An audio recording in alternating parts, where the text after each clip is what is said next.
Let's look at other ways of getting into this leg entanglement. Primarily, we're going to look at upper body submissions, and then when Carl defends against them, we're going to look at lower body attacks. So we covered this from close guard, just your basic armbar attack from here. So think back to when we were doing the John Danaher close guard stuff. Remember the 45 inside, whereby I want Carl's elbow inside his shoulder line, and he wants sort of his body at 45 degrees. That's the perfect time to get into the top lock. So let's just say, you know, Snooky's probably going to be framing on me. I'm going to be pulling with my knees to try and break Carl's posture. Once I bump and get Carl's elbow inside the shoulder line, and I kind of get his body at 45 degrees, I'm physically jumping into the top lock position. Whereby I have one leg over the shoulder and one over the armpit. The one that's over the shoulder goes underneath the one that's under the armpit. Okay? So I'm straight at Carl now. I need to get angular advantage. So I'm going to pin the arm to my body, underhook the leg. And now from this position, I'll be going straight into the armbar, lifting my hips.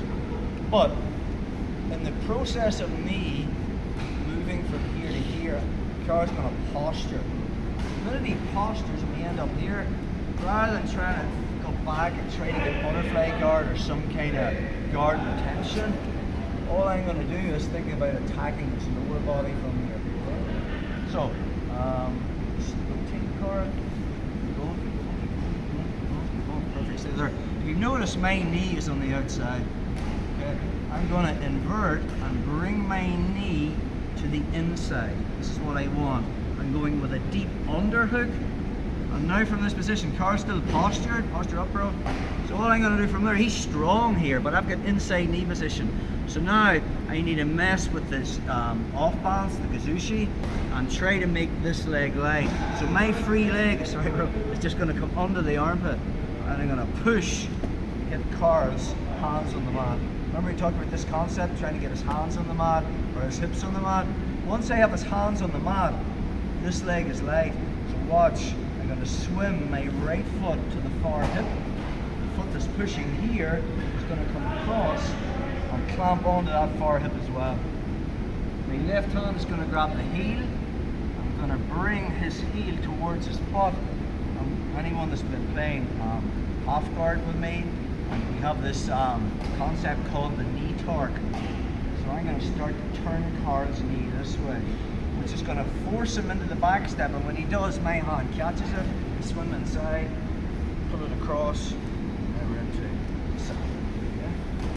Up again, second card. So again, from close guard, okay, I'm pulling with my legs, okay, and make a 2-on-1 on Carl's arm. And once I start to bring this elbow inside, that's the detail.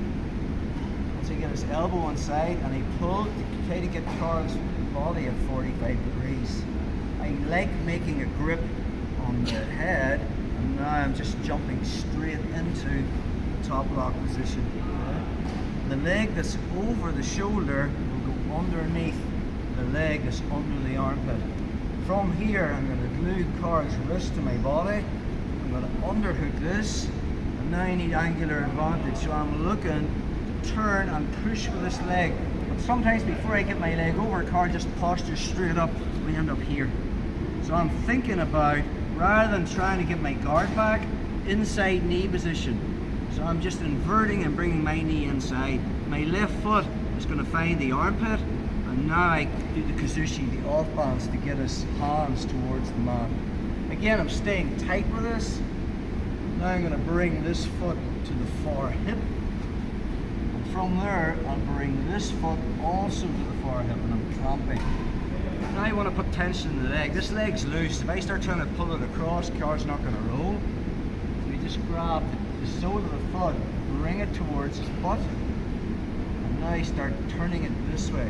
Carl will get this sudden urge to roll. This hand, if I lose the secondary leg with this hand, Carl's too quick for me, make the hook. then I sit up, pull it across, and now we're into our saddle. That again. So from close guard, pulling with my knees, more than likely if it's no E, Carl has ribcage control.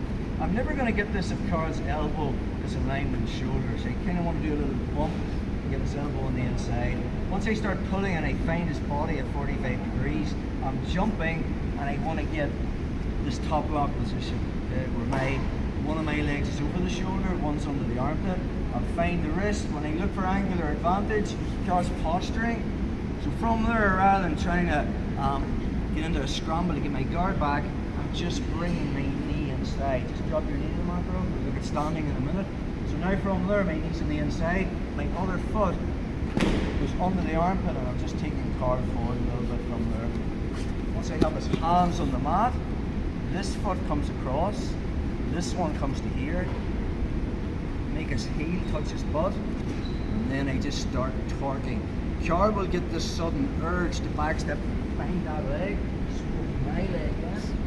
From that position, pulling it straight into the saddle.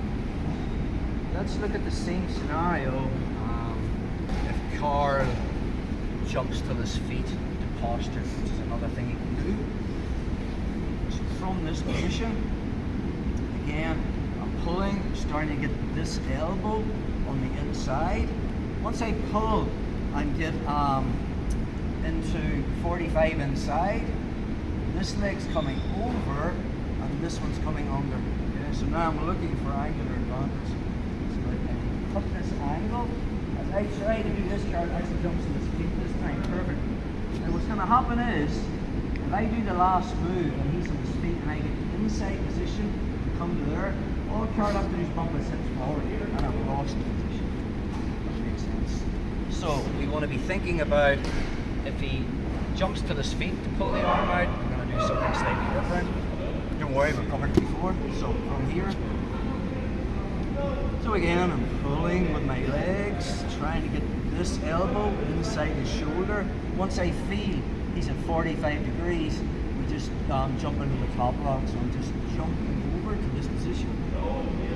Now I need angular advantage from here. The minute I start to come up and Carl postures, if he is on his feet, we don't do the last move.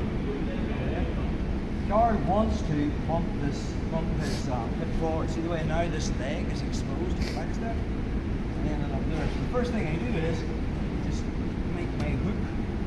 Okay? Now when he bumps my leg forward, it's not going to happen. What am I doing? I'm straight into all the stuff we've done before. Alright? From this position, if I can find this, we're into our hold. Off balance one and playing the whole game from there. Look at that one more time. So two options. Okay? Option one is when I pull and I get his elbow on the inside and to get his body at 45 degrees, we're going straight into our top lock position. Okay? Now I want angular advantage. Now Carl stays on his knees this time, but he just postures. The minute he postures, my knee comes inside. That's the first detail. My secondary leg comes under the armpit, and now from there I push and get his hands on the mat. That makes this leg light. Once I'm here, my far foot comes over to the hip, and this one comes over, so I'm making a wedge at the far hip.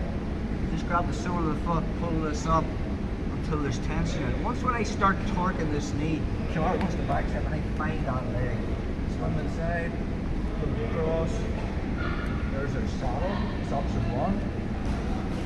Option two. Stop, hold, feeder contact reception, So feeder breaking contact his reception. posture, getting this elbow to the inside. I keep pulling until he's at that angle, that 45 inside. Once I'm there, I'm jumping into the top lock position. Okay? Once I'm looking for angular advantage, Carl this time doesn't stay on his knees, he jumps all the way up. The leg that's furthest out comes into the hip. Okay? This one comes in, and again it depends on where I am and what I'm doing, the usual story. I want this, Carl turns away, I kick him in the butt, put his hand on the mat. Again from that position I can switch default sex. He tries to turn to face me. I'm making that wedge. I pick him up. I put him straight down. So two options if he's on